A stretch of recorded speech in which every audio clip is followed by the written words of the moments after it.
This is problem 592E. It's on page 231. An air conditioning system is used to maintain a house at 75 degrees Fahrenheit when the temperature outside is 95 degrees Fahrenheit. The house is gaining heat through the walls and the windows at a rate of 750 BTUs per minute, and the heat generation within the house, or the heat generation rate within the house from people, lights, and appliances amounts to 150 BTUs per minute. Determine the minimum power input required for this air conditioning system. Now, once again, this is one of those minimum maximum kinds of questions, where the question is, what's the least amount of work you'd have to put into the air conditioner to maintain the temperature of the house constant? So the temperature indoors, T sub I, 75 degrees Fahrenheit. We know that there's heat gain, Q dot gain, from the outdoors in the amount of 750 BTUs per minute.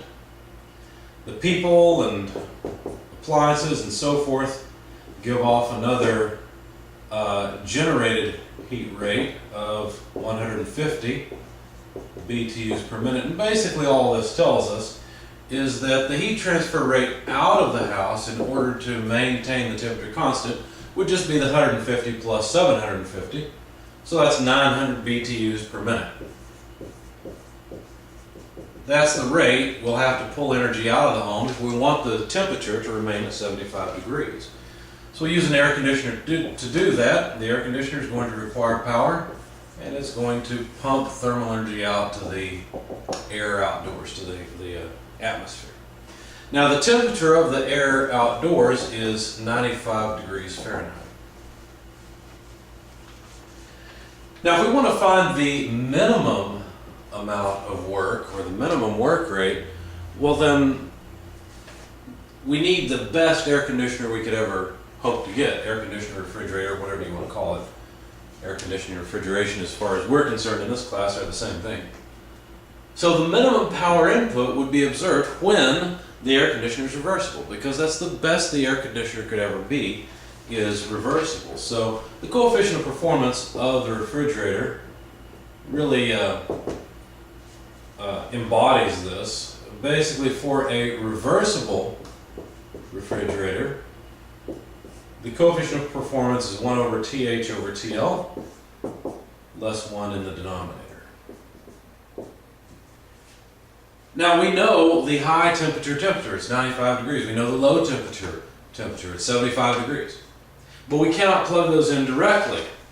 What we have to do is plug in absolute temperatures. Now, in the metric system, we had 273 if we have a temperature in Celsius. In English units, you need to memorize that you add 460. It's really 459 point something, but we're not worried about being that accurate. So we simply remember to add 460 degrees to convert temperatures into absolute units. So 95 degrees plus 460 divided by TL, 75 degrees plus 460 less 1. When you plug all of this into your calculator, the best coefficient of performance possible is 26.75. What does that mean?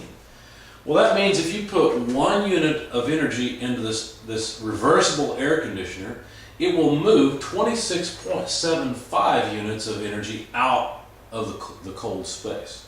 That's what that number literally means. In other words, that is literally the heat flow rate out of the refrigerated space divided by the power input.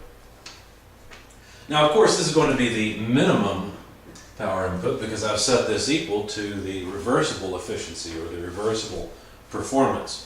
So solving for the minimum power input, what we'll find is that it's Q dot L over the coefficient of performance of the refrigerator. Q dot L, we already know, is 900 BTUs per minute. The coefficient of performance of this refrigeration system, we know the best it could ever be is 26.75. That's what will give us this minimum power. Plug that into your calculator, you'll find that it's 33.64 BTUs per minute.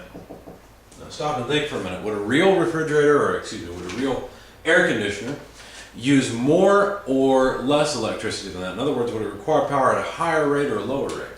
Well, since this is the minimum, Of course, it's going to require power at a higher rate for a real system. In fact, it will be significantly higher because reaching a coefficient of performance like that is impossible, basically, and not even close in the real world. But that's the limit, and that was our question: was what is the best we could ever hope to do? Because we know that heat won't simply flow from cold to hot by itself. It does not happen. So we have to put in some work to make it happen. So 33.64 BTUs per minute, that's not the normal units that we'd want for power. In English units, we'd want horsepower. So let's convert it. There's 1 horsepower per 42.41 BTUs per minute. So the BTUs per minute go away, and we've got about 0.79 horsepower.